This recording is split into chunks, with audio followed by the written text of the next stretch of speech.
咗年紀嘅老友記啊，要多食黑蒜。咁你又知唔知黑蒜有咩好啊？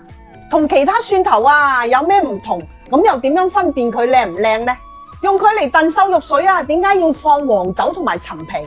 瘦肉啊，又要揀邊個部位燉幾耐先啱呢？特別係年紀大、機器壞、免力又唔多撈雞，嗰啲管管咧仲唔多通嘅。嗱，接下來呢個視頻你要嗱臨收藏起身啊！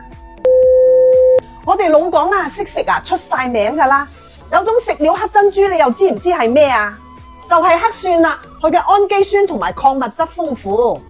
特別係上咗年紀，成日入廠打報告嘅老友記，仲要爺爺都唔中意膠膠豬，睇落去咧又黃冚冚、巢咪掹嘅。靚嘅黑蒜咧，佢係用新鮮嘅紫皮蒜啊，喺高溫高濕嘅情況下發酵2到3個月，嗰啲生蒜嘅辣味咧就變咗甜味啦。嗰啲好嘢同埋價值啊，提升咗幾個 level 噶。發酵夠嘅黑蒜咧，佢個皮同埋肉咧係分離嘅噃，用手撳下佢咧有啲彈性下，你將佢剪開啊，裏邊都係一樣黑色噶，而且口感軟糯綿密，味道咧係天然甜潤，仲會回甘噶。未試過嘅老友記真係要試下啦！佢唔單止可以用嚟燉瘦肉水喎，你話煲個排骨啊，煲個雞啊，甚至乎攞嚟煲個齋湯啊都好掂當噶。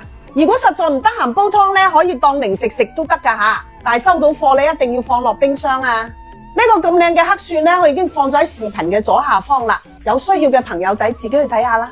嗱，燉瘦肉水咧，我哋最好揀到隻肉下，燉出嚟嘅湯咧一啲都唔肥膩噶。將啲瘦肉剁碎佢，擺落個燉盅底，放少少陳皮落去，理下啲氣。黑蒜嗱，關鍵咧就係呢杯仔黃酒下，佢係成個湯嘅引嚟噶，唔單止去腥增鮮，仲令到成個湯嘅味道啊更上一個 level 噶。加入好火辣嘅山泉水，隔水燉佢1個鐘。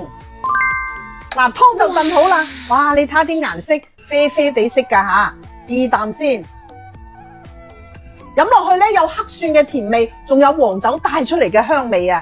嗰啲黑蒜咧食落去啊，甜糯噶，一啲辣味都冇噶。特別係年紀大、機器壞、免力又唔多撈雞嘅，呢個誠意滿滿嘅視頻你收藏咗未啊？